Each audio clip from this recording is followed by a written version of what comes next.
I think we're off.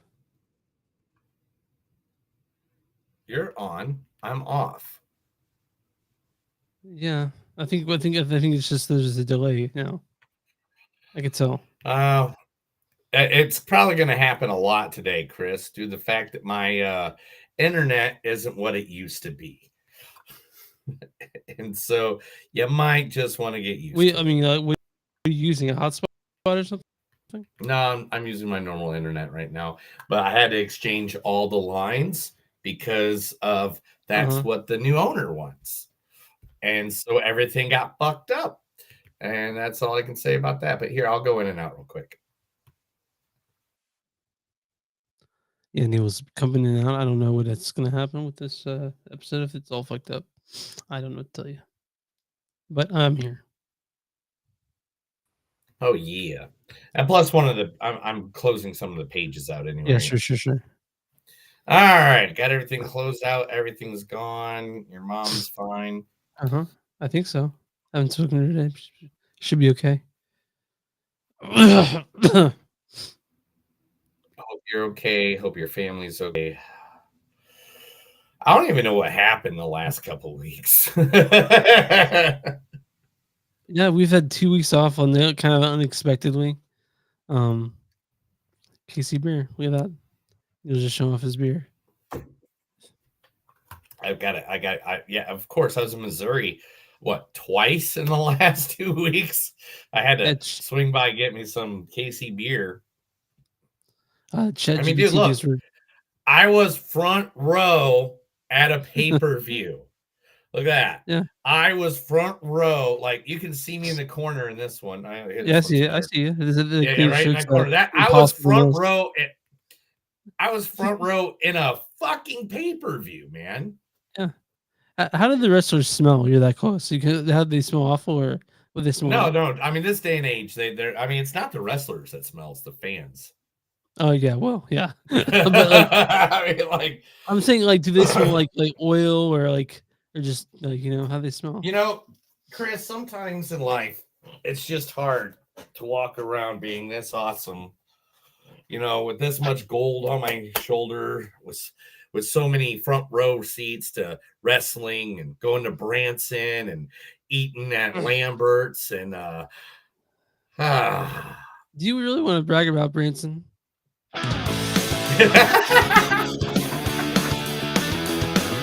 It's a show by Chris and Neil with all great movies. They are the real deal. We watch them all, so you don't have to. It's movies that don't suck and some that do. Ladies and gentlemen, boys and girls, listeners of all ages, it is a new episode of Movies That Don't Suck and Some Do. My name's Neil. I'm Chris. And today we are taking you into the wild world of cinema, the place where you can escape reality, where you don't need to realize anything is going on in the world that you live in. It's hard. We can talk movies. And this week we're talking 2 new movies that are out there at the theater. First and only, Good Fortune. It's got to be my side, man, because I'm clicking on things and nothing is happening. Good. This is bad. Come back oh my gosh. You just your computer? No, I can try. It's just seriously, it's seriously just going to be how this episode probably goes. God damn. All right. So here, I'll try again. I'll go one more time, but man, I'm telling you, it's bad on my side. Yeah, Neil's about to move, and Neil had to change the lines on some stuff before he moves, and apparently it's just all fucked up now. Don't know much about it, but it's all right. Here we go. We'll just start at Good Fortune, I guess, and you can just cut that middle part a little out, right? Mm-hmm. All right, movie today is good. First movie today is Good Fortune, starring none other than the god of Keanu Reeves. Hi, Jenny. Wow. Now I know what it feels like to be completely starstruck. The only stars that matter are the ones you look at when you dream. Thank you. A pleasure to meet you, Marcus. Likewise, Keanu. I love your outfit. Oh, thanks, man. Yeah. Tom Ford made it custom for me. Wow. I didn't know you wore glasses. I don't. My eyes are perfect. This is for a part. They don't even have lenses in them. See? Oh. I love the suit. Classic. Thank you. It's my old tux from prom. That's great. I dropped out of high school, went to work, followed my dream. Where's that from, Neil? I can't remember. It's the one with I know it's Randall Park, and he's trying to get back with the person that he loves, and he works at his dad's Always Be My plumbing Baby. company. Always Be My Baby. That's it. Yeah. I remember the movie. If I would have heard the name, I would have already known. Yeah. All right. Also in this movie, she is becoming now almost like a regular in film. Miss Kiki Palmer. Hello, how y'all doing? Sorry for the tardiness. My name is Emerald, that's OJ, and we are your animal wranglers today with Haywood Hollywood horses. Now, did you know that the very first assembly of photographs in sequential order to create a motion picture was a 2-second clip of a black man on a horse? Yes, it was. Yes, it was. Look it up. Now, I know you guys know Edward Muybridge, the grandfather of motion pictures, who took the pictures that created that clip. But does anybody know the name of the black jockey that rode the horse? No. Nope. I mean, the very first stuntman, animal wrangler, and movie star all rolled into one, and there is literally no record of them. That man was a Bahamian jockey that went by the name of Alistair E. Haywood, and he is my great-great-grandfather. Great. There's another great-grandfather. That's why back at the Haywood Ranch, as the only black-owned horse trainers in Hollywood, we like to say since the moment pictures could move, we had skin in the game. Where's that from, Neil? Nope. Good job. It's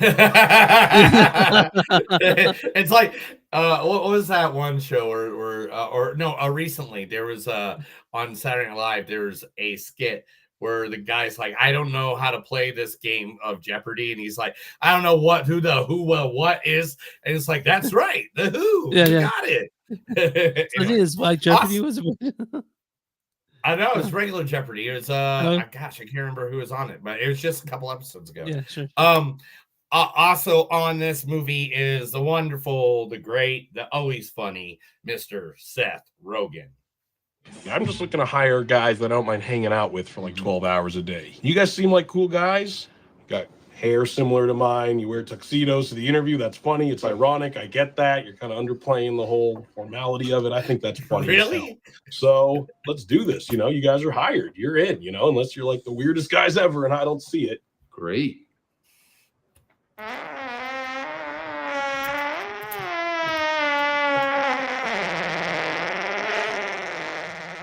Why? Tattoo.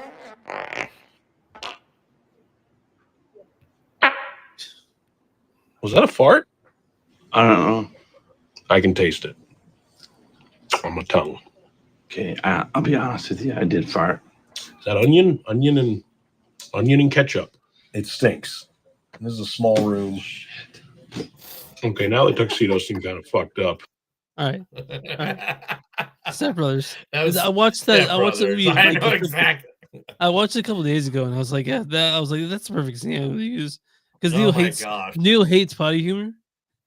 So No, I don't. I just don't want potty humor on the podcast because then it makes it sound like we're a morning show. But we did a bunch of dick jokes, so it's like, all right. No, you just do a bunch of dick jokes, and those aren't dick jokes. Those are just stories you tell us about things you've done in the past. Anyway, Who's the big star? Who's the lead in this movie? I don't remember now. Oh my god. Oh my gosh. I just listened to his name so I wouldn't F it up too. Oh. All I right. can The do guy who wrote it, who directed it, who starred in it, and has been I've been a big fan of him since Forever. Parks and Rec. Yeah, since Yeah. Parks and Rec is where I think I Yeah, got. But Aziz Cesari. Can I get apps and zerts? Zerts are what I call desserts. Trays are entrees. I call sandwiches Sammy's, Sandoozles, or Adam Sandler's. Air conditioners are cool blasters with a Z.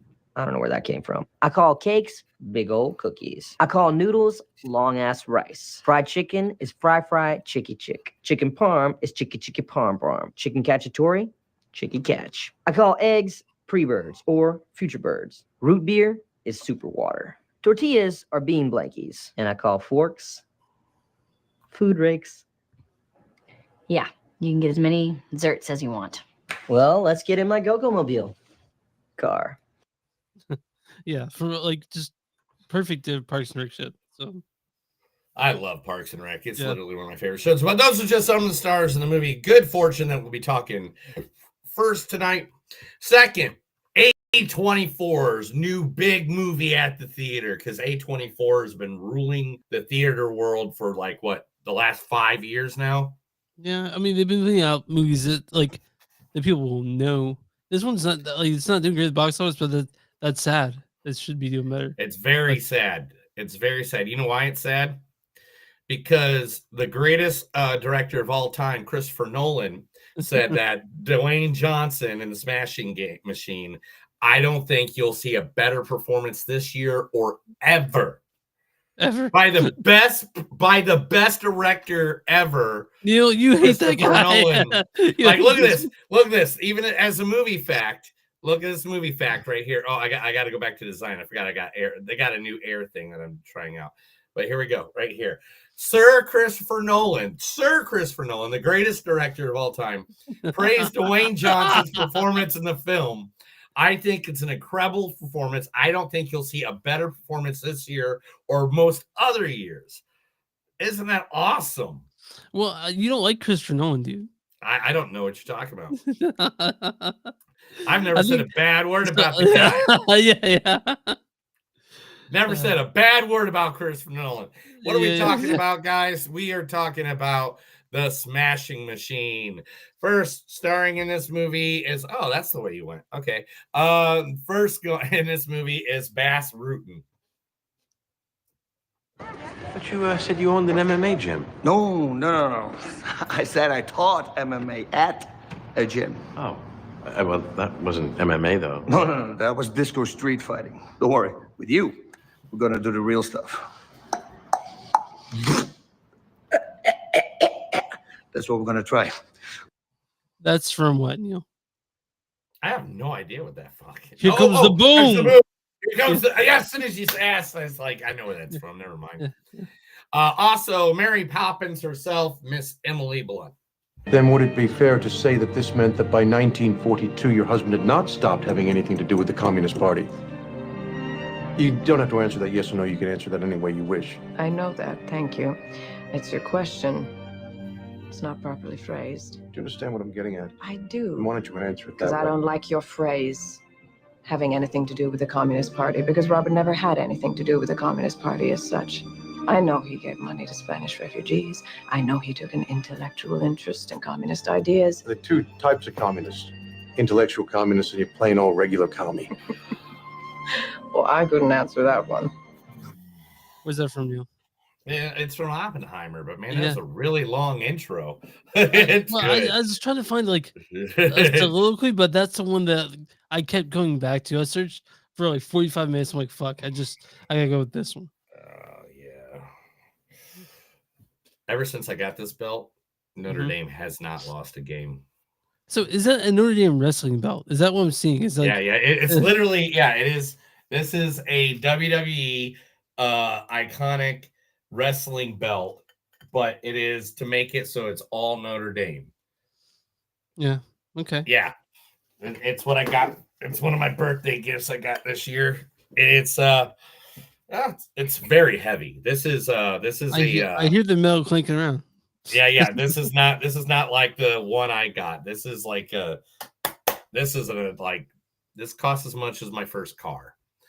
All right. And in this movie, none other than the man, the legend, the people's champion. Shut your bitch ass up. I'm sorry. I'll just get to it. The man himself, Dwayne The Rock Johnson. Your time is now. My time is up. No.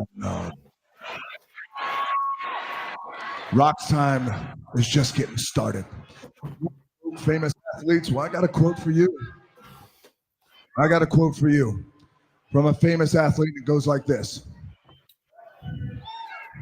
Winning is about heart. You just got to have it in the right place. Man who said that quote, Lance Armstrong. He was full of crap, and so are you. Yeah! Woo! The picture of the Rock you have now is nothing compared to how big he is now. Like he is like hulking size now. This is I like know. run. It's like the rundown. This is during that. This is what is known as Hollywood Rock. When he left WWE to go film The Scorpion King. Oh yeah. And he came back. Everybody called him Hollywood Rock, and this is Hollywood Rock. One of the funnest times of his So career. I think Dwayne Johnson would just want to be called Dwayne Johnson now. Not I don't give a Dwayne. shit. I don't give a damn. Okay, well, I'm just I mean, what the man would want. he shouldn't have been on 900 fucking posters I owned when I was a kid. Right. It's Dwayne The Rock Johnson. It will be always The Rock. I will always call him The Rock, and he can get over. I know he's trying to be a serious actor for this movie. Yeah. And I'll give him his props when we get to the movie. Yeah. But right now, he'll always be called Rocky, Rocky, Rocky, Rocky, Rocky, Rocky, Rocky.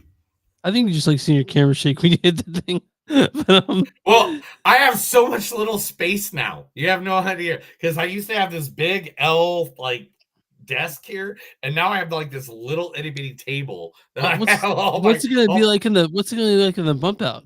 Just probably the same size.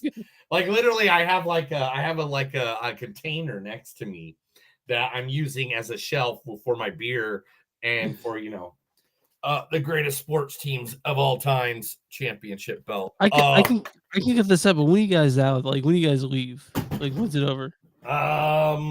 The 1st, 7th, something like that. 1st or 7th? Okay. Around there. Okay. We have it. We got it all figured out. I'm just going with it, man. I have not. I'm going to be 100% honest with you, sir.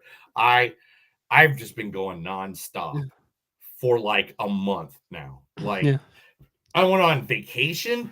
What was vacation about it? Besides, I got to go see cool stuff and be front row at a pay-per-view and go to Branson and hang out with like singers and ride roller coasters. Yeah, that part was vacation. You know what part isn't vacation? The fact that I didn't get no fucking sleep. Well, why didn't you sleep? Because I was, we just kept going doing stuff. And then when you come back, I have to still do everything that we're doing at the house. But Danny's doing a lot of it, so I don't know. Whatever. Chris, tell everybody where we're at. You can find us online at moviesdon'tsuck.net. We're at facebook.com/moviesdon'tsuck podcast. We're on Instagram, MTS Podcast. We're on Blue Sky, moviesdon'tsuck.social.bsky. We're also on Patreon, patreon.com/moviesdon'tsuck. You guys want merch, go to Patreon. If you want merch, go to bottom.com/moviesdon'tsuck. That's something to do. Or at TeePublic at Blackwood Dash Productions. You'll find our shirts there. If you guys want a sticker, send us a message at our socials or info@moviesdon'tsuck.net. We'll get that sent over to you for your charge. And where you find podcasts, my movies don't suck and something to do. Neil, who we talking today? Dude, all right. So one of my favorite places to go, and I've been there before. And I went there this time when I was in St. Louis. Not once, but twice.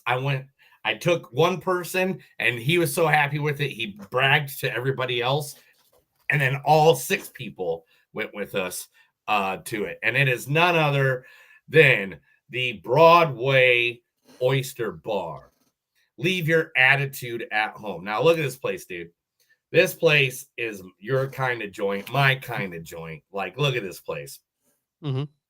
It is, you walk in, and it is like all weird shit on the walls. Like, and it's just like you don't know what you're gonna see. Like you might see this weirdo sitting there That's your eating a friend bowl of Logan, yeah. soup. Yeah, my friend Logan. Hey Logan, what up? Yeah, what up? That's the exact seat me and Danny sat at like there 7 years ago. But wow. and that where that guy sitting is like where we were sitting like when we were there this time.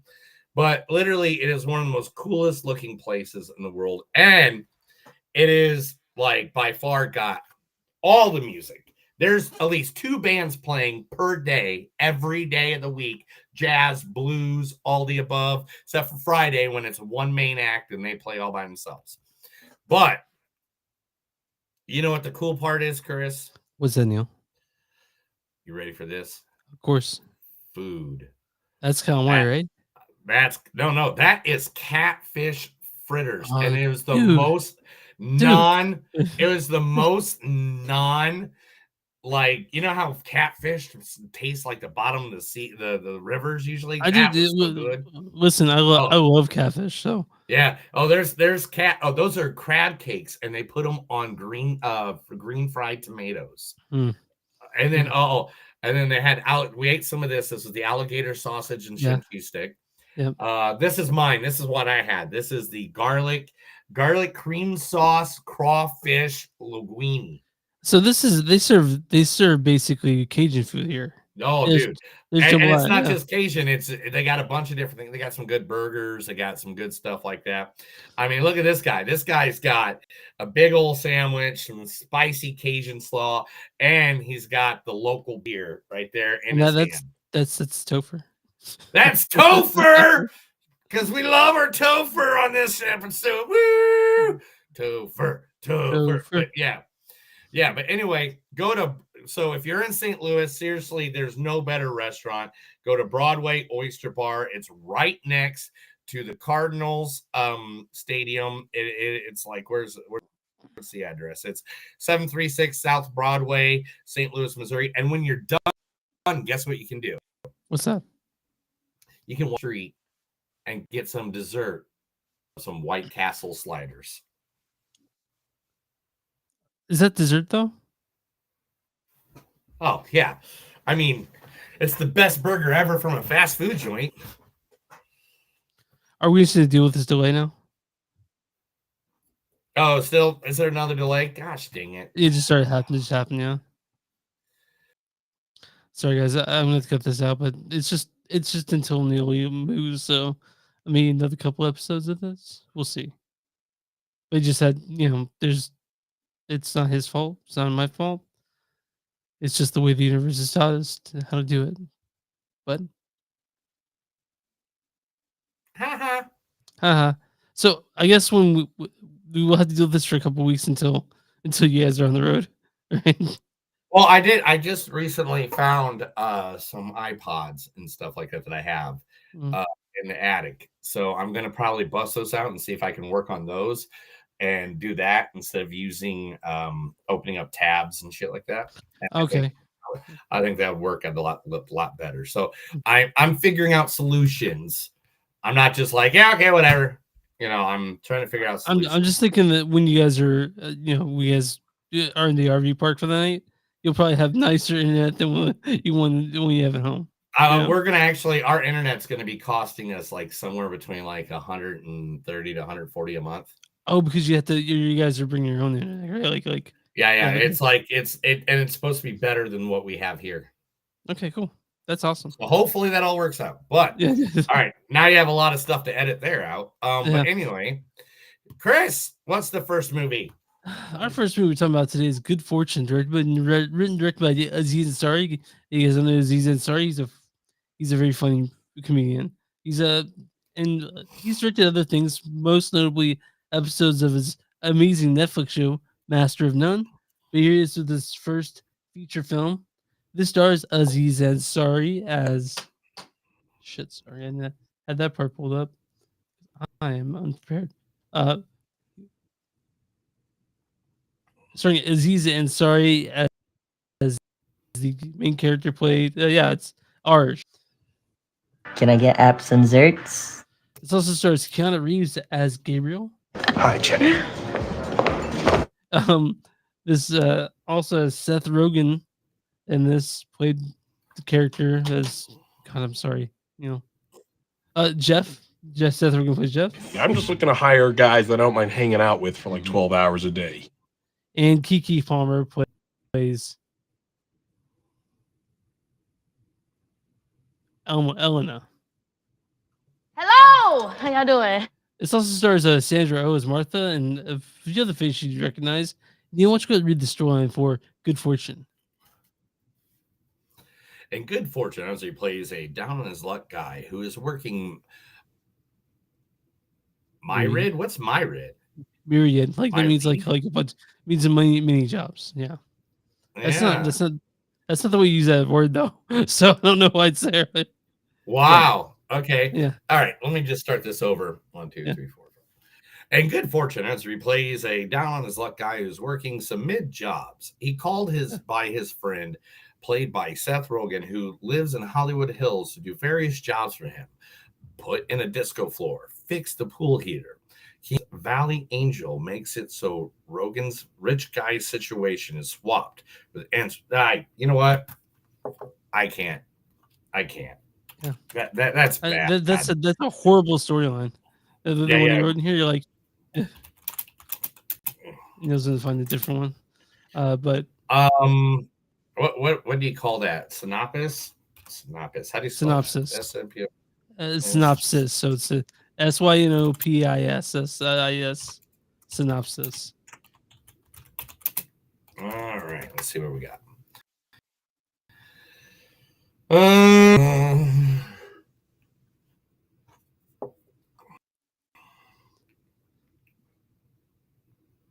I'm just over something, so I'm coughing. But I'm just.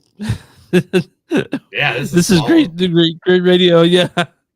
Hey, what's up, everybody? Yeah. He was trying to find a better synopsis. I'm trying. That was bad. That is just bad. I need to look up the other one. Yeah, I mean, I could just say this is. Okay. I got it. I found a good one. Okay. All right. Good for. All right. 1, 2, 3. Now you just got to edit all that out. 1, 2, 3. Okay. Yeah. Good Fortune is a fantasy comedy where Keanu Reeves plays Gabriel, a frustrated guardian angel who swaps the lives of struggling gig worker and wealthy tech mogul to teach them a lesson about happiness and purpose. But when his plan backfires, Gabriel loses his wings and must live amongst humans to discover what truly matters.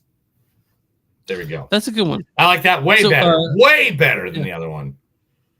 So this is it's kind of like it's basically It's a Wonderful Life. So this is kind of like that's kind of. I would go between It's a Wonderful Life and Trading Places. And Michael. Just joking. It's not like Michael, but you remember that movie? I didn't see John Travolta in this one, and not one person chased a bull. Yeah, well. Wasn't that what he did like Michael the whole time? Challenge! Yeah. So Neil, if someone says, "What's the one thing about this movie you would go see it for?" What would you say? Keanu Reeves. Yeah, 100%. That's what I thought the whole time. but that's but it's not just Keanu Reeves. Let me make this very straight and very honest right now. This movie was like a buddy comedy hoopla when they finally all get together. Yeah, that was when it was most fun, right? Like when all three of them were together. Yeah. The only thing I didn't like about this movie is the swapping. Yeah. And I don't mean the swapping of the characters. I get it. That is supposed to be the story. Mm-hmm. My thing is the swapping of the main character halfway through. Oh, okay. Like so it went from being Ozzy, to like we're watching him and watching every moment of his life, and everybody's just affected of what's in his life. To all of a sudden, we don't even know what the hell's going on with him anymore. with Aziz, yeah. At It's just all. Seth At and all. it's Now just we're Seth just and Keanu. following Seth. So basically, we're just following whoever the poor person is. Yeah, but also, Gabriel had to, that was part of the Gabriel was whistling around Seth was not, I guess, man, yeah, it's a little hard to because obviously I don't know, did you liked poor Aziz in this? I guess more Oh, than poor Seth. no, I just thought it was really weird because it just Yeah. kind of usually you just follow one character. Because even in like trading places, Mhm.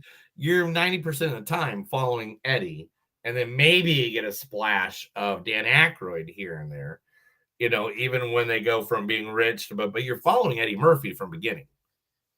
Yeah. And did the Kiki Palmer subplot kind of fizzle out to you? Yeah, it Like it did. Like, yeah, especially when it flipped, when they did the flippy yeah, thing. I yeah, thought she'd yeah, be more of an issue. You know what I yeah, mean? I thought she would be the number one reason why everything would go yeah, bad. and she's And just kind of there. she's just Like kind of in there. But not saying she didn't do a good job. And this is just no, this is no, us just picking. this is a yeah, Neil's we're nitpicking. I think we like this movie. I like this I movie. think I laughed a yeah, lot. yeah. These It's got a lot of heart. It's got a lot of heart. Me and Neil are big suckers for heart, you know? it has a lot of heart because of that guy right there. Because of Gabriel. Keanu Reeves is a reason to see this movie. If nothing else, he is so good in this. Oh He's so man, funny. I forgot And my stuff. Man, we haven't done this in so long. I forgot my stuff. Anyway, but yeah, there was like so many. I mean, to get Keanu Reeves to play a part like this, I think the part was that they wanted him and they didn't know if they were going to get him. And so when they did get Keanu Reeves and then the three of them came together for this movie, it felt right. Like, to be honest, I wouldn't mind seeing the three of them buddying up together in yeah, another movie. let's see it like that. Because Keanu, people shit on him, but he has charisma out the ass. Like he's amazing. Like he's so watchable. All these characters, all the people in this movie are so watchable. But you go for Keanu Reeves because he's the most lovable character on the planet Yeah. on this movie. Yeah, Keanu Reeves, you know? like literally when I was going through, because I always go through all the materials when I Mhm. get the stuff together. Keanu Reeves was like getting interviewed, and the lady was just being like, "When did you realize you had such a big following of like really like people who just absolutely love you?" And he goes, "It was like when they started talking to me, but they weren't talking to me. They were talking to my characters." Like they come up and they're like, "Whoa, excellent." Or they come up and say, "I am an FBI agent." Or, "I know Kung Fu." And it's Yeah. just like, this lady is like, "So are you used to that now?" And he's like, "Dude, I'm used to people coming up to me all the time and going, whoa." Yeah. Or he's going, I know Kung Fu. or all the time just coming up. You're breathtaking. He's right. So the thing about I know we're sucking off Keanu in this, but he's so good in this, and he's so humble in everything. I want Constantine too. I want Constantine too. You know. I just love. There's a scene in the diner where he's eating food and he's like, "Whoa, could you imagine your whole life for like hundreds of millions of years that this planet has existed, seeing strawberries, and then for the first time tasting what that tastes like?" Yeah, that's it's something else. This is the saddest fact of the movie. Keanu Reeves suffered a kneecap fracture by tripping over a rug, but continued the film with a brace on. He had a leg brace under his stuff, and he was supposed to be. There's a scene in the movie where he was supposed to dance a little bit and do like a dancing Mhm. scene, and they had to take that out because of Keanu Reeves. Yeah. Yeah, well, it's okay because we still got this movie that's very fun. It's a fun movie, and it's slight. It's not gonna change the world. It's not gonna make anyone's top 10, but it's a worthwhile movie to see. You know, It is. It is. This is one that you're. I'm happy that because I know I'll say his name again so I don't f it up. Aziz Ansari. Yeah, Aziza. So Aziza, I know, went through some mad depression there for a little bit, like Yeah. during like the pandemic and all that. Yeah. And Also, the movie he made almost finished that had Bill Murray that was canned because Bill Murray did something inappropriate, and that movie's now never gonna get made. You know. I don't even know what you're talking about. But anyway, uh, I can't say anything bad about Bill Murray ever, and I'm just afraid that. I don't know what he did. I don't know what he did, but that's what they're saying. But anyway, but this movie was so lighthearted. It's so good. This is a fun movie if you're just sitting. I know it's an R-rated comedy, right? It's an R-rated comedy. That's Yeah, that, there's some fuck words in there. Yeah. that's the whole point. But still, I would say this is a sit around the house family movie any day of the Yeah. week. Like, I mean, this is like a super bad. This is like a like But it's also kind of barely like it's barely R. I feel like, you know what I yeah, mean? I Like mean, it's not like there's any naked people, and it's not like they're talking about not shits and it's not farts and super dicks or violent, anything. There's nothing and violence. I think you and just there's the drug they language. do you don't really see. He just says he does mushrooms. And like there's something Yeah, like that. it's not So like I mean, literally, the biggest joke of the movie is the ongoing cold plunge sauna thing throughout the movie. So, but yeah, this is a good movie. Chris, why don't we go ahead and start it off? What do you think of it? Give me your 1 out of 5, Chris. 1 out of 5. 3.7. I think it's good. You know what? I agree. That was where I was going to be at. A 3.7. Yeah. I'm right on with there with you. This is a fun, enjoyable movie. This is one of those that if we still bought DVDs, I feel like this would be one of those that would be in my DVD collection. And somebody would come over and be like, "What's Good Fortune?" And I'd be like, "Oh, you don't know what Good Fortune is? Let's pop that That's in." fun. Yeah, You so know? it's about 90 minutes, so you're not you're not spending 2.5 hours at the theater. I personally love spending a long time at the theater, but that's just me. But I I'm gonna about normally to. do. I normally do, but man, it's like so hard to do it right now for myself, man. I can't even. So Del Toro's Frankenstein is coming to theaters this weekend next. I don't know if you have time to see it. I am seeing it next Wednesday, and I found out today when I bought tickets that it's 2.5 hours long. The Frankenstein. So fuck, man. But it's okay. I have to leave work early to get to it in time. I mean, for next week, it would definitely. I would have to do Black Phone and then probably hold off Yeah, for we do. Frankenstein, and then Frankenstein will be next week. I'd say. Yeah, Frankenstein. I think it's gonna come to. Yeah, we have to do by phone 2 next week. So I think we'll find another horror movie. I think we'll just do double horror movies for the next 2 Yeah, sounds good. episodes. Sounds great. Yeah, it sounds good. Yeah. Oh yeah, there's something Shelby Oaks. We'll talk about it. But yeah, Good Fortune. I'm on RottenTomatoes.com. Neil, what is the audience score for Good Fortune? Man, this has to have a good score on it. So I'm gonna go. I'm gonna go 81%. You got it, dude. You got it. We haven't done this bit in a while, and I'm gonna do it right out of the way. You know why? Right. You know why? All right. You know Why? Ever since I've had this Notre Dame championship belt, I have not missed one guessing on audience scores. That's the superpower. That's the superpower. What's the critic score for Good Fortune? Oh, they probably went a little bit lower. I'm going to say 76. So close. Certified Fresh is 78. Yeah. But I got so critics' consensus is a promising directorial debut by Aziz Ansari. Good Fortune, socially minded humor is given wings by Keanu Reeves' heavenly comedic timing. And yeah, Keanu Reeves knows how to deliver stuff. So I'm going to read a bad review and a good review. This is from Sophie Butcher at Empire Magazine. She says, An anti-capitalist fable that lets down its star power with an underdeveloped script. All good fortunes, good intentions don't make up for it being such a mediocre time at the movies. Whatever. And there's a nice one from a Jeanette Castulis of New York Times. Says, good fortune could have veered at a mean-spirited swipe at born prisoners, yet the cast is so amiable and smoothly in sync, and sorry script so blatantly paced that the mood favors kumbaya over the kill of the rich. Which, yeah, me and Neil said that it has heart. It's like Neil was saying, it's kind of it's got lessons that everyone can do. And I know people will shit us just saying that it's a family movie. I really feel like you can watch it with lots of people, and it's good. What Neil's changing his name on What? to What are you smash. talking? What?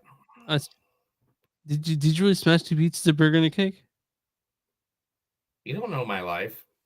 I don't. But yeah, that's good.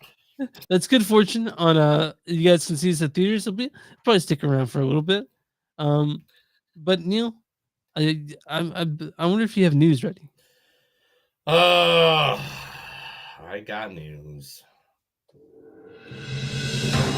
This is The Movies Don't Suck and Something New. I read stuff to Chris. He likes it. He loves it. He wants more of it, and that's why I give it to him.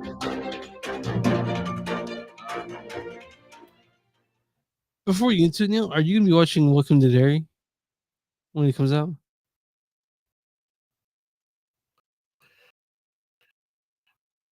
Man, that comes out in like 3 days, doesn't it? Is it like I the think 26th it tomorrow. comes out? I think it was tomorrow. Yeah, whatever. Yeah, of course. We I'm have the gonna watch internet. it. Okay, all right. I thought you'd be super more excited about it, but okay. No, I'm very excited. I love Welcome to Derry. I love. I want it to be good, and it chapter 2 like made me so sad and end the correct way. Yeah, that I'm just like, Are you saying you want a giant spider? Is that what you wanted instead? No, that's not what happened at the end of it. That's I not what know happened at it's the end the of one book. the original it though. The original it. All right, I'm gonna It's come just- in and out because we're off by that much, Yeah. and I don't want to fuck that Okay. up. All right, Okay. Yeah, guys, we're talking about it. Welcome to Derry's based off those 2 movies that came out, like part 1 and part 2, but the book's so much different and better. But all right, I just All right. wanted to make sure we're staying near as possible. Okay, cool. I've been trying to use websites with less cookies and stuff like that, so it doesn't interrupt our Our pod. flow. Yeah. First thing off the back, Del Toro lied. He is not retiring from being a director. In fact, Of he is course now more not. enthused. He's now more enthused than everything. In fact, his next thing that he's going to work on is a 116-year-old gothic horror classic. Can you name it? I don't know. I mean, he was doing Freddy Frankenstein's 116-year-old classic. It was a novel written in 1909. I don't know, Neil. Yeah, tell me. Phantom of the Opera. Man, okay. I mean, that's fine. I just, I don't think we need the remake of Phantom. You know? But again, I said that about other remakes and they turned out to be good. So this could be fun. It's Del Toro, but so I'm not gonna shit on too It's bad. Del Toro, so I'm like, Yeah. what am I gonna bitch about? Yeah. I mean, name me a reason to bitch about Del Toro. I still haven't found it. He's amazing. So we got the movie with Mark Ruffalo, Barry Keoghan, and Chris Hemsworth. The cast also includes Halle Berry, Monica Barbaro, Jennifer Jason Leigh, Tate Donovan, and Nick Nolte. This is the movie Crime 101. The trailer just dropped for it. So I'm looking to see when the date was. That was With the release date, yeah. Excited about it. Because this sounds like a movie that I want to fucking see. February 13th, 2026. So, I mean, man, I saw the trailer and it's from MGM Studios, and it looks like that is a movie we're going to, I mean, that list alone I don't even need to tell you what the details are. Yeah. One of the sharks from Shark Tank, Mr. Kevin O'Leary himself, has said some shit about A24. Well, he's in the new movie coming out. I forget what's it called? Marty Supreme. Yeah, Marty Marty Supreme. Yeah, yeah. Supreme. Which is surprising that he's in Yeah. that. I was like, is that Kevin Weird? But he says that films, especially companies like A24, should not pay extras. They should use AI crowds. I don't Now, like to that at all. me, no, I know people that make money. I mean, I believe one of the people we know together makes money off of just being an extra sometimes in films. Yeah, I would hate that. I would hate to see that. I didn't know that. And a lot of people make money off of being an extra, and I don't want that job to go. And that's another person in the job market bitching they got no job. They took our we jobs. talked about this. You know? We talked about this before, but you and I I'm about authenticity, and so honestly, I could see the fuck out of that for me. So, man, I get getting ideas from AI, and I get I get certain parts of it. Yeah, like I'd like to know how to fix my sink. You know what I mean? Like, yeah. If I and I like when I do like advertisements for this and stuff, I literally write it all out. Mhm. I type it all out, and I come up with like the little questions that are at the bottom, Mhm. like if is this going to be the main event, or is this like I come up with that shit, Yeah. and then I just have it re-grammarize it basically Yeah. for me, so Yeah. I can like post that stuff. Yeah. I don't Yeah. go and steal ideas from AI and stuff like that, and Yeah, I don't think I've had the AI help me when it comes to coming up with the interview questions for the I'm doing that other podcast. What are you jamming? And I've had that help me with questions for that. I mean, yeah. always. I mean, it's a collaborative effort in that end. But yeah, I don't like it when it's being put in art like this. So, Kevin O'Leary can suck a dick on that one. All right, so the question we all want to know: Mhm. when is Batman showing up in the new DCU? And who's gonna be Batman? You know? Exactly. Well, during a new interview with Variety, the director Andy Musassity was talking, and he let kind of something a little slip. He goes, "The intention is yes, Batman's going to be around, and he's going to be popping up in the universe before he's in his own standalone movie." Oh, so it'd be another Batman standalone movie. But we have to wait. He goes, we have to wait a couple of months to start talking about that. And he goes, oh, crap. I think I screwed it up already. By saying that we'll know in a couple months. Yeah, that he said that we already will know. So coming soon, guys, we're going to know who Batman is, and we're going to know what their idea for Batman is. Do you think that maybe they're going to pick someone who's not that known, like they did for Superman? I mean, yeah, as long as they make him buff as fuck. You know Yeah, what they I'm gotta saying? buff him up. Yeah, I want him buff. I Oh, want oh, him. that's what you love. I want Ben Affleck size. Yeah, I want. that's I what want I that. say. Ben Affleck, he was a buff man when he was Superman. So I think you want like a hulking, like just a fucking Superman looking motherfucker. I just want somebody that looks like he could take on 40 guys and not be too mad about it. Real quick, this way I don't think it's on the news, but wait, is there anything about 007 on the news? What? Is there anything about the new 007 on the news segment? You got to say that again. I'm not hearing you or something. So when it comes to James Bond, is there anything about the news that you have about James Bond? I got that. It only cost $20 million. This is crazy to me, right? What the fuck is up with that? Is that what you're talking about? Well, so I read somewhere that they've narrowed it down to Taylor Johnson, one other person. I don't know if that's true though. I don't know if that's true because I have not read that anywhere. If yeah. I saw someone, if as soon as I see James Bond, since that's a continuous story we've been talking about for Yeah. 2 years now, that's why I grabbed the $20 million one. I was like, do you know it was only bought for $20 million? That's insane to me. I thought it'd be way more than that. One James Bond movie. They had to go all the way back to Dr. No Yeah. to get a James Bond movie that had the budget Yeah. of $20 million. Yeah, I know it's Because crazy. all of them have like $100 million budget. That's insane to me. Like, there's got to be some sort of like, I don't know. That seems cheap to me. That's all. It's weird. It's weird. I have no idea why. And who bought it? Was it Amazon that bought it? Yes, Amazon bought Okay. it. They're ones working on all that. Okay, well, Cameron Diaz is returning to acting. She's going to be in a Netflix action comedy with a member of Peacemaker's group and a piece of Ted Lasso. What the hell? All right, let's take a look here. Oh, I'm sorry. I'm a spell check here. I'm gonna joining. Okay, in June it was announced that Diaz has signed onto another action comedy film with Netflix, Bad Day, which is directed by Jury Duty's Jack Size-Moncico and written by Lori Solo. The movie revolves around a single mother, Diaz, trying to keep her daughter happy during the worst day of her life. The day is called Bad Day. It's in New Jersey.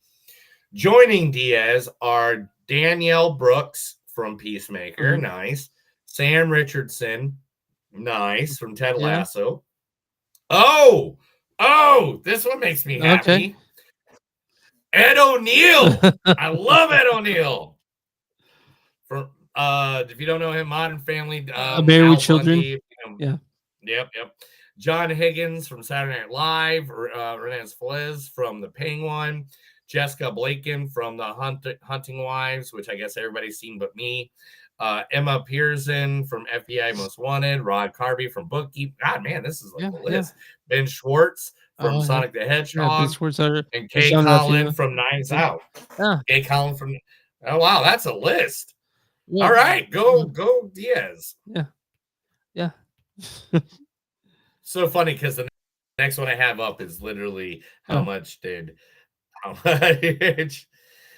movie I've been wanting to see so bad this year, and it just keeps on getting pushed for us not to watch it, is finally coming out in November. So I'm going to claim it as one of the streaming movies that we watch. Okay. And that is November 7th. The Materialist is finally hitting the VOD and streaming services. I've seen it. I've been wanting to watch that. I know you have.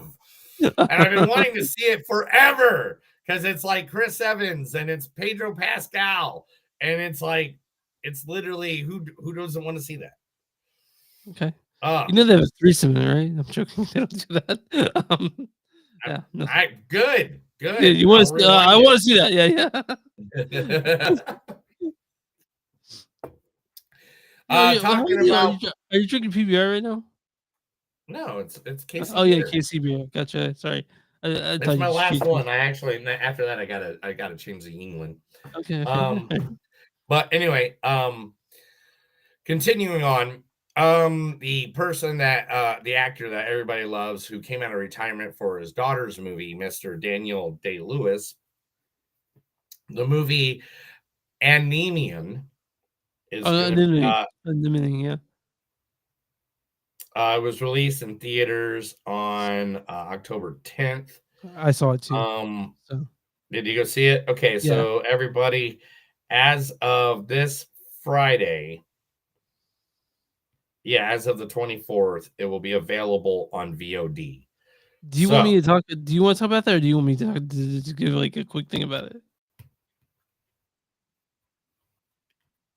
What is it about? Like, do you want me to wait until we talk? Give us a hand. Okay, I mean, it deals in Ireland. I just want to say, like, I can say if it's good or bad. I can tell you that because it's hard to explain. Is it good or bad? It's closer to good than bad, but I wouldn't know if I'd call it good. The acting in it is the best I've seen in years because Danny Lewis, like he's an amazing actor, and it's good to see him back because he's the best thing about the movie, you know. But yeah, that's all I can say about it. I mean, we're gonna talk about it later, we could, but it's all right. It's all right. It's all right. Yeah. All right. Talking about it's all right. Elizabeth Olsen has now got one condition to acting in your movie. Okay. What's the condition? It has to be released at the theater. I think I can make that happen for her in our movie. Yeah, I mean, every movie that she takes on from now on has to be a theater release. She will not do streaming only movies. I think she's doing that just so the industry moves with that with her on that one. I agree with her. I know there are lots of people out there that are like, why would we ever go to the theater again? I like going to the theater, man. I like seeing a big screen. I like having that sense of community in the room of strangers. At least you have that. You know what I mean? There's something about to that. But hey, thanks for Right. Elizabeth Olsen. I put her in my movie. Yeah, I put her in my movie. Hey, Chris, do you remember when Mortal Kombat 2 got changed from October of 2025 to May of 2026? Yeah, yeah. You remember that? I do. Well, guess what, Chris? What? Mortal Kombat 2 is changing the date again. To what? But instead of May 15th, it will now be open 7 days earlier on May 8th. Yeah, so you get a week earlier to see Johnny Cage. It's just Neil. Like I've waited so long. At this point, but May's too far away for me to be excited about it yet. You know, like I'm just waiting. You know, Alright. yeah. What? You know? It's Johnny fucking Cage, man. I love You should have been in the first one. So that's. I mean, that's my favorite fighter in Mortal Kombat is Johnny Cage. You know? Right here. This is the reason. This is the reason I said we gotta do Black Phone. Okay. Black Phone has a 98% on Rotten Tomatoes, and it literally made all the house lost all year long in this past weekend alone. Okay. Cool. Isn't that cool. nuts? Yeah, One yeah. movie fixed all their debt for the year. Yeah. That's insane. We're gonna see it. I'm gonna see it probably Monday. So we'll see. I'm saddened by to hear that James Gunn has declared that Darkseid is not part of the future of DCU right now. Oh no, I'm sorry. Darkseid is like one of my favorite villains of all times, and we've only seen him in parts. We've never he's a Thanos. He's a guy that you tease along the entire way until that big battle, the apocalyptic war, where they even brainwash Superman and he's on their side and he kills half the planet. That is a story I want to see from DC. But yeah. So if you're saying who the big baddie in this in the upcoming DCEU is, who do you think it is? It's Brainiac. It's 100% Brainiac. Okay. Yeah. Okay. All right. Yeah, we've already had this discussion. Okay. It's Sorry. Brainiac. Okay. There's too many. There's way too many hints. There's too many. One of the scripts literally had a brain on the front of it. I mean, all right. You're like, it's simple. It's easy. Okay. All right. Bela Lugosi's biopic is in development from Leonardo DiCaprio. So that's cool. Yeah. Bela Lugosi development of Universal Pictures from Leo, Jennifer Dason's Abbey and Way Productions. The screenplay comes from Scott Alexander and Larry Karavaskis, the writers behind Tim Burton's Ed Wood, which follows the filmmaker's friendship with Bela Lugosi near the end of his life. So that's cool. So actually, I had a friend ask me this earlier today, actually, about what do you think stopped the collaboration between Johnny Depp and Tim Burton?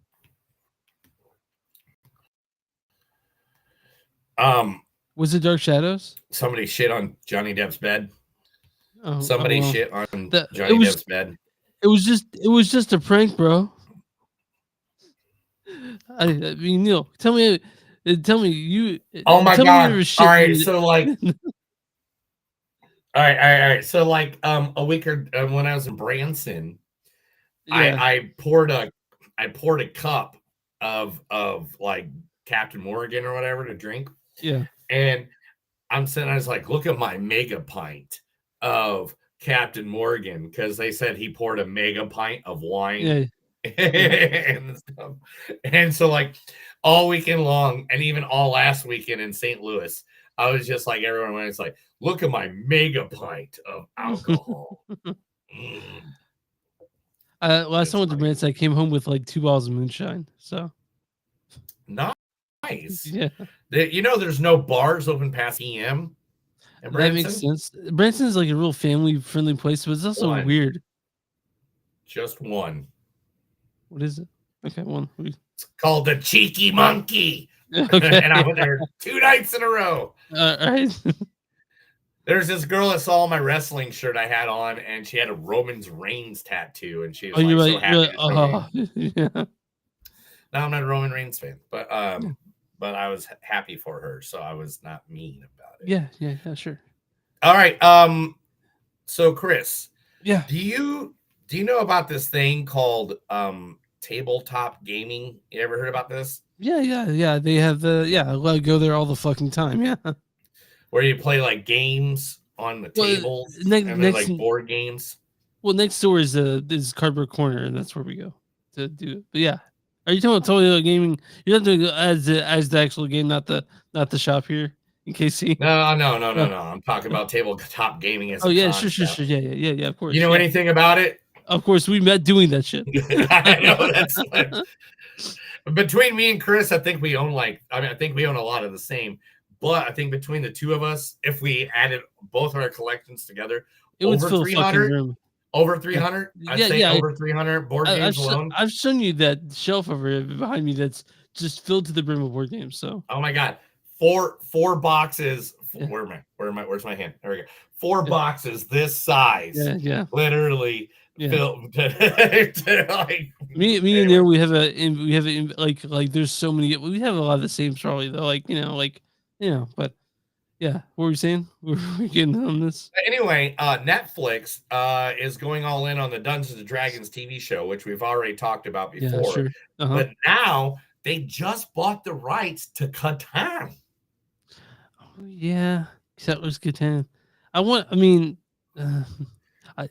That's a resource game, right? Yeah, it's not like an exciting adventure thing. It's like if they bought like Fireball Island, maybe I'd have been like, yeah, but like Catan, yeah, Spirit Island. I mean, that's like buying Ticket to Ride. What, you're just gonna have a damn show about riding a train? Yeah, I could see Forbidden Island or Forbidden Desert, or what like one of those could be. What's that awesome? Oh, I need to get the name of that game. Actually, we'll do it right now.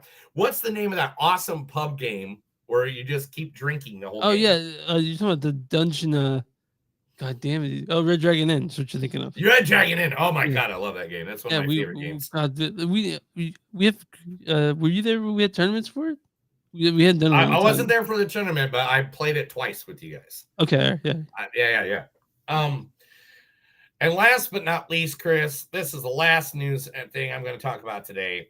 Okay. A character who has never been in the big screen, who's never been in a live action movie, the rights have been won, and it's going to happen. That's right. In the next movie, Steamboat Willie, Minnie Mouse will now be killing people with Mickey Mouse in the new series. Those movies are so stupid though. I tried watching them. They're just terrible. They're so bad, dude. It's like they know it.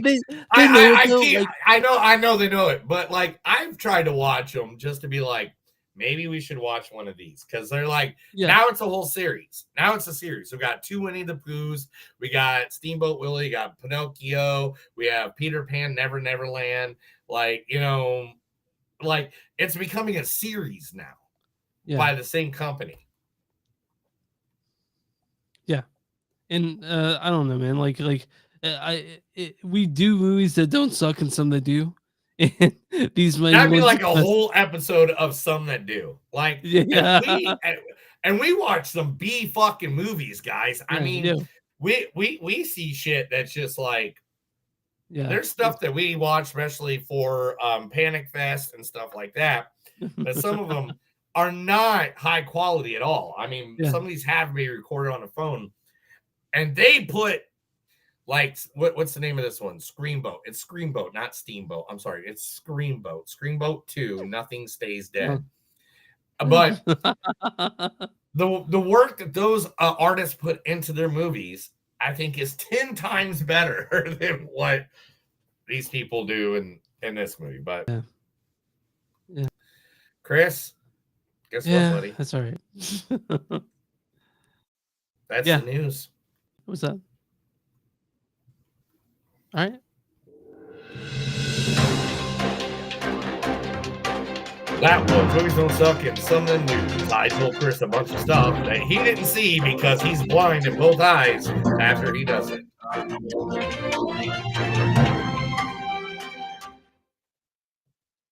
guess Neil didn't realize there's a delay. So, I'm sorry, guys, if you were watching this. You guys can always get that version. Okay. All right, you back. Okay. Hey, Chris. Yeah. Hey, Chris. Hey, Hey, Chris. Neil. Hey, Neil.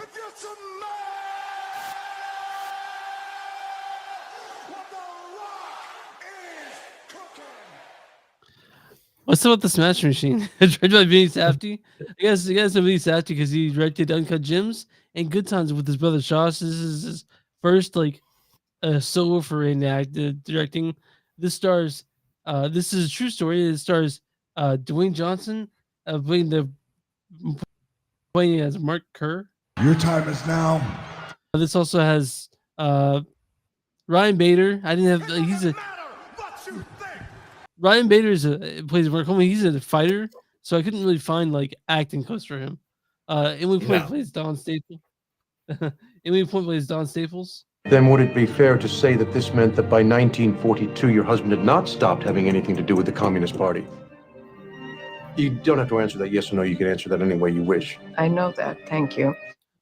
This also sorry. Yeah. Yeah. Yeah. Gonna lie. Mark Brewer, I thought you said Mark Brewer, Ryan plays Coleman. And Boss Rudin in this, he plays fucking Boss Rudin. But you said you owned an MMA gym. No. I said I taught MMA at a gym. So yeah, Neil, I want to read the storyline for. I should have looked this up before he came to it to see if it sucked like the last one. No, I like this one. Dwayne "The Rock" Johnson will portray former MMA UFC champion Mark Kerr, aka the Smashing Machine, in a story based on true events surrounding Kerr's life and rise through MMA world, which was unfortunately derailed by his opioid addiction. Okay, and it's also based off of the documentary from 2002, The Smashing Machine, which I've seen several times, so I've already knew what this was before going in. But now, so Neil, I want you to start in this one because this is the one you're super excited for. I want you to start it out. Man, Rock learned how to act. I've been waiting for it for a while for him not to just show up and say some quick one-liners and stuff. It's like Maggie with Arnold Schwarzenegger. Mm-hmm. You know, where you're like, oh shit, this whole time he could act and he didn't do it. Like, one, I don't know if you even know what fucking Mark Kerr looks like, bro. Yeah, I did. I looked it up. All right, I mean, because these guys look identical. The prosthetics in this movie are pretty insane. Prosthetics in it are pretty insane. And the workout that like freaking Rock did to get to that shape, because to look like him, you got to understand that The Rock doesn't have his body type, and The Rock went from being the final boss at WrestleMania 40 that I went to, and is shaping his body to look like this guy because he has to work different muscles that the way that those guys work than he usually doesn't work. And that alone should win at least costume design. You're like makeup, maybe. You know. But this movie, I loved what Rock put into it. I will say that the Rock, he did an amazing performance. Amazing. Like Now, I don't think he's the best that I've seen this year, but I wouldn't be mad if he gets nominated for sure. Because he like I've been telling people that it's like it's the Rock basically doing his best to not be the Rock, in this, you know. Yeah, and that's the thing is like I really like that. The problem with this movie is that him and Emily Blunt are the only two people that know how to fucking act. Yeah, and that's well, Ryan Bader's not bad. It's just that this movie also it's edited weirdly. Sound design's good, but that's about Yeah. I don't like the pacing of this thing at all. And the weird thing is, at the end of it, I was left feeling cold, distant. You know, like I didn't, you know, I would have liked to know more why Mark Kerr wanted to win so badly. I didn't really know much about him other I would than like to know why he won so badly and why is it? It was just like he has a drug problem, and that's it. Yeah. Like, Why don't like I want to see that struggle? Yeah, and you know, I don't want to say because it's a true story. That's okay, maybe that, but they could have definitely given us more. And it's sad that I mean the Rock in this is so good. He's so good, and it's a reason to see this movie. I just think the rest of it's not that great. Yeah, and that's the problem with it. Like I went in this movie like, man, I'm gonna be happy. I know The Rock's taking the acting thing serious. I'm all about it. And I'm all about wanting to see The Rock do something and be someone. I want him to just go in there, look everybody in the face and go, I can act. You know how good I can act? If you don't think I can act, then guess what? There's only one thing I have to say. Know your role and shut your mouth. Like literally, I am the whole time of Rock's acting career. I get that he's funny. I get that he's charismatic. I get that he's good in action films. And when Rock wants to be funny, Rock is funnier than shit. Like, let's just be honest about that. Yeah. I've never seen him. I never thought of him to even take on a serious role. I feel like he's also, for most of his movie career, he's talked about how he doesn't want to do that because he wants the audience when they leave the movie to be happy and to want to fight stuff. And this one is, I'm not saying it's sad. It's just not. It's not typical Rock shit. And the people out there, and I think that's part of the reason why people didn't see this. It's not doing great at the box office. It won't make its money back. But I think part of it is because they're like, well, the Rock's not doing the Rock thing, you know? Yeah, and well, I mean, I wanted this to be his last showgirl. I wanted this to be his, you know what I'm saying? That's Yeah, I wanted this to be his wrestler like Mickey Rourke. I wanted this to be like, I wanted that. That's what I wanted this movie to be for him. But I was so bad, but it wasn't that, and I wanted it to be that. And I mean, but I'm going to give him full props. Yeah, I'm going to give him full props for actually playing in emotional scenes. Yeah, he was there and he was so good. It's just that the rest of it wasn't as good. Like, and I don't blame him for that. I blame basically the Benny. I think he needs his brother there to make him to help him make a better movie.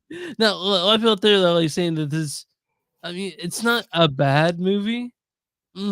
I just don't. No, I'm gonna say that I don't like it that much at all. I like The Rock in it, but it's worth seeing it for The Rock. I'll say that. How about that? And that's the thing. I mean, one, it is a good man, I can't say that. I was about to say it's a good retelling of the fucking Smashing Machine Go see biography the of Mark Kerr, but I don't think they did a good job. I mean, they did take scenes from that documentary. Like, there's a scene in the movie where he's describing an old lady Yeah. while waiting what the UFC and what Pride was. Yeah. And that is a scene from the actual documentary. Mhm. That's like an actual scene while they're filming Mark Kerr everywhere. But my problem is that the fight scenes were good. I'm not Mhm. gonna Yeah. diss those. The fight They scenes were. were great. They were They're they were fantastic. they were like a I don't know, a mix between like Roadhouse 2 and Rocky. Like, you know what I'm saying? Like the way they Yeah. filmed Yeah, the yeah. fighting Mhm. was good.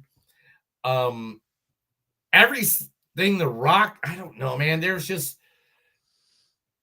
I have a problem with There's pacing just and everything. That's what I the have a problem with. pacing of this movie, and there's just certain parts of the movie where it's just like I feel like I needed a little bit more in that scene. I needed more in that I area. needed more of a connection. Like I said, at the end, I was feeling kinda cold and distant from this thing because it didn't grab me in the way that it feels Like, like. all right, so let me set something up. All right. So Okay. like the scene where Emily Blunt grabs the gun Oh, yeah. Okay. and all that.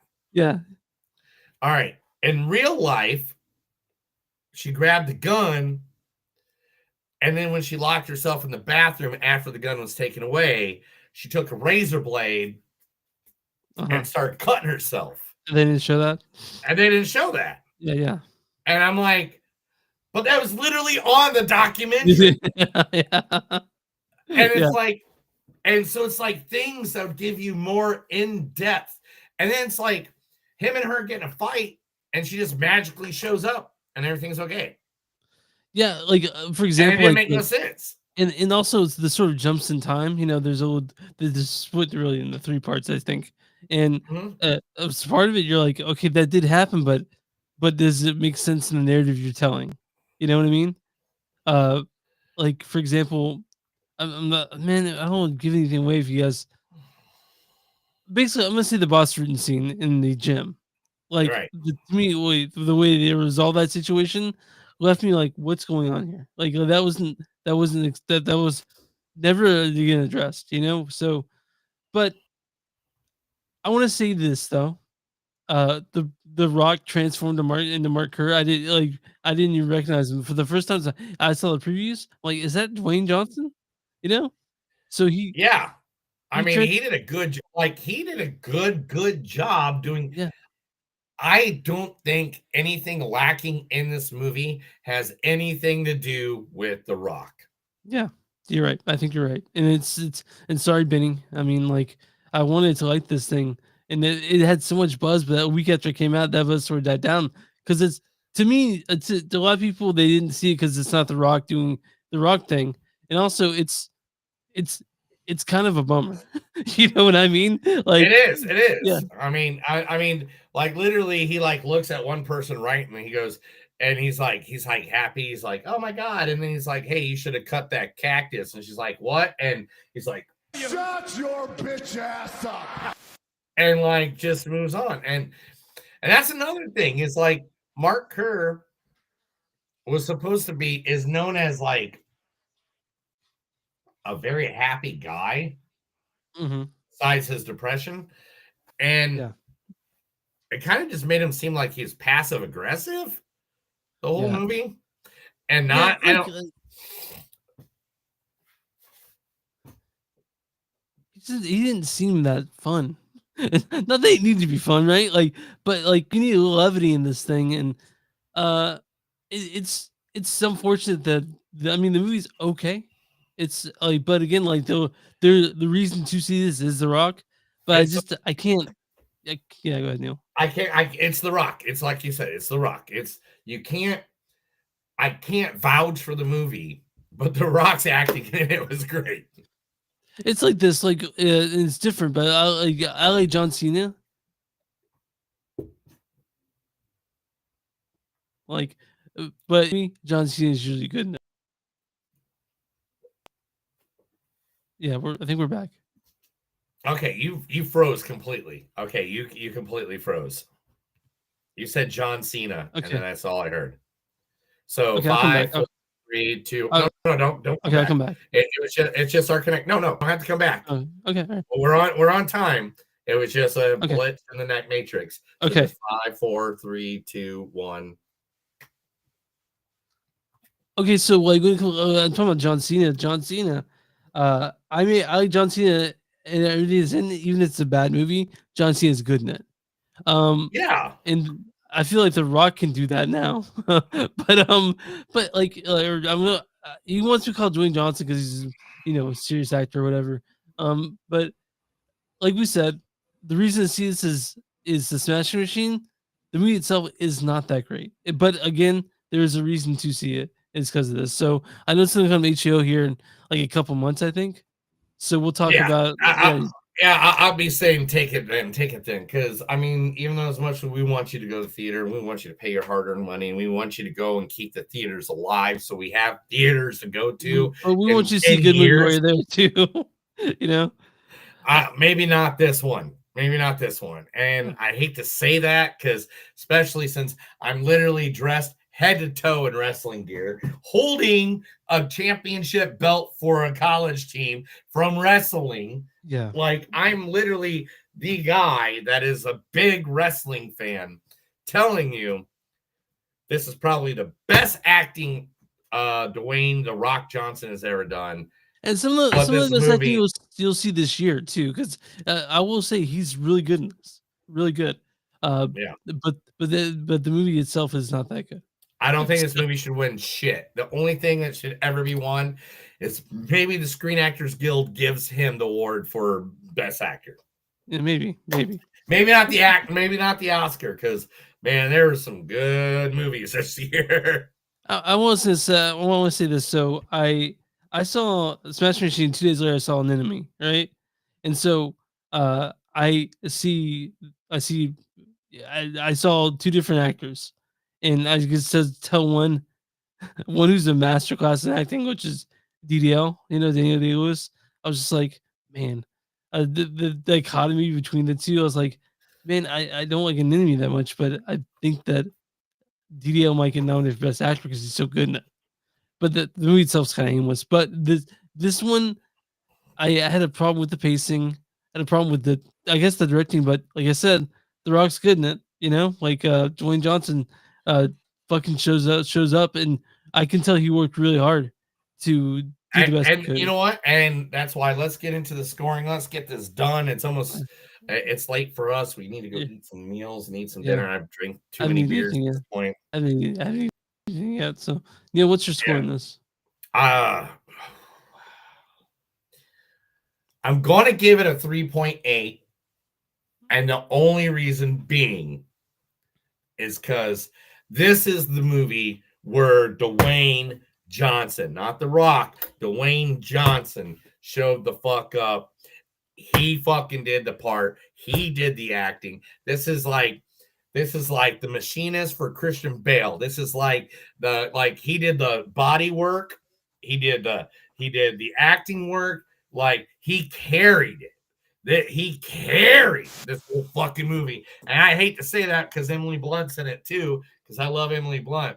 But literally, Dwayne Johnson carried this whole film. And I would give it a 5.0 just for that. How we worked. But I'm going to give him a 3.8 just because his acting was so superb in this. I'm going to be less generous because I thought the movie was weak. But like I said, Dwayne does carry it. So it's like a 3.2 for me. I think what reason is Dwayne The Rock Johnson or Dwayne Johnson doing such a good performance, but the rest of it is just it's confounding choices. Dude, I know. It's like when you go to like a Broadway play, Yeah, and like you see one actor in the play that is like outshining everybody by far, and you're just like, holy fuck, that guy knows how to act. And then everything else seems silly because it doesn't compare to what that guy is putting into it. Yeah. But Neil scores a 3.8 minus 3.2. Neil, I'm gonna run to you as a combo. The audience score for the Smashing Machine. 62%. 76%. Oh wow, they went higher Yeah. than I thought. Okay. Yeah. Okay. What's the critic score for the Smashing Machine? Oh, sorry. Hold on. There's the audience says. It says audience says, well, the Smashing Machine may not break any records as a sports classic. Dwayne Johnson's knockout performance transforms a familiar story into an unexpectedly memorable experience. Okay. Neil, what's the critic score for the Smashing Machine?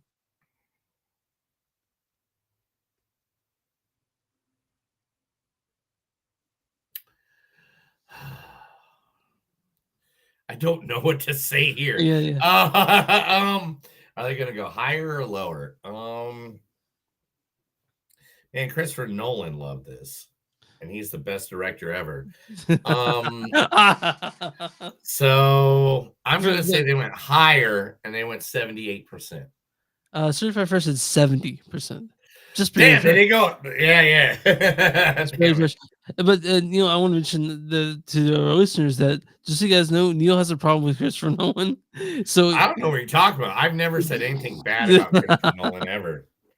Critics' consensus is Dwayne Johnson goes the distance for his transformative turn as Mark Kerr in The Smashing Machine, a gritty biopic that sidesteps cliche even at the expense of narrative satisfaction while still landing the dramatic body blows that count.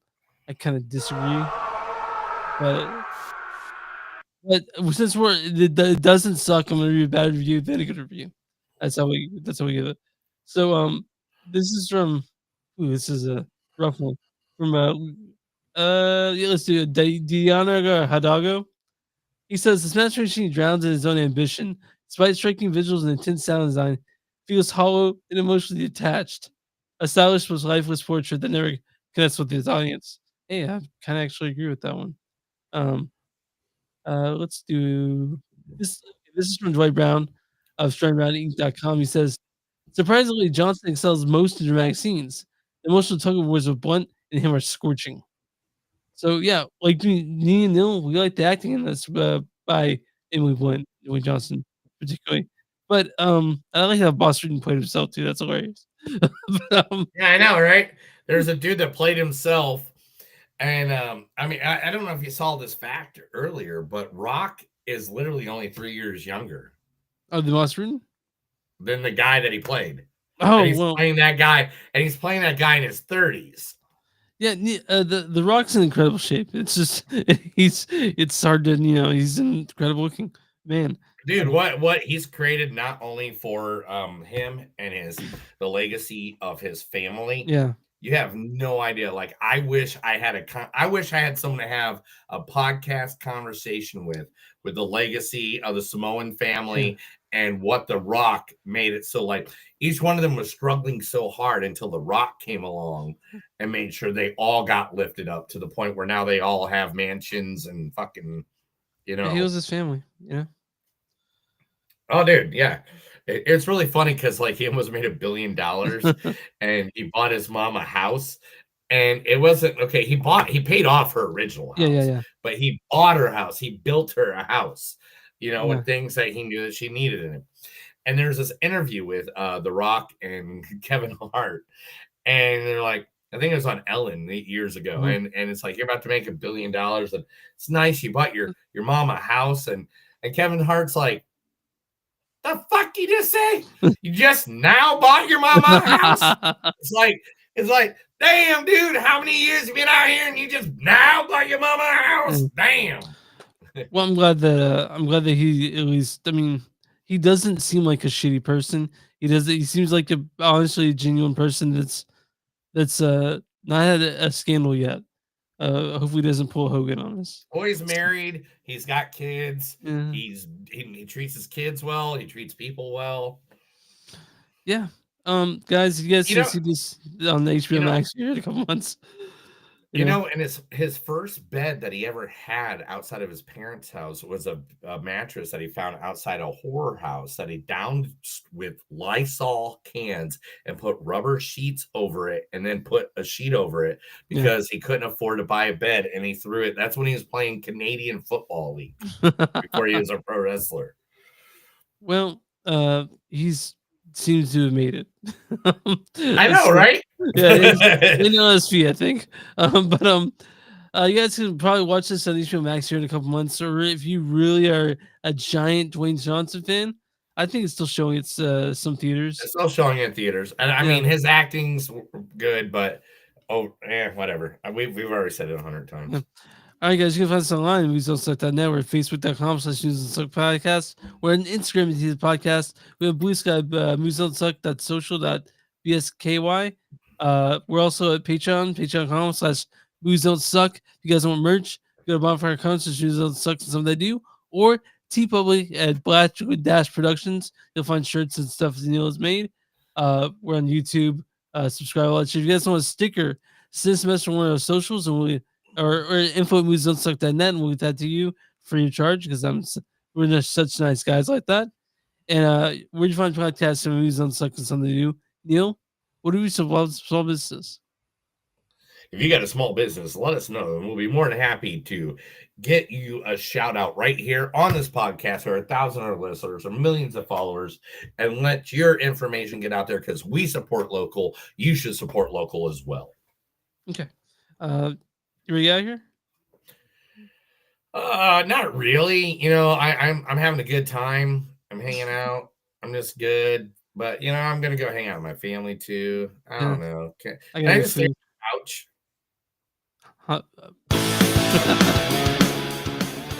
That's it.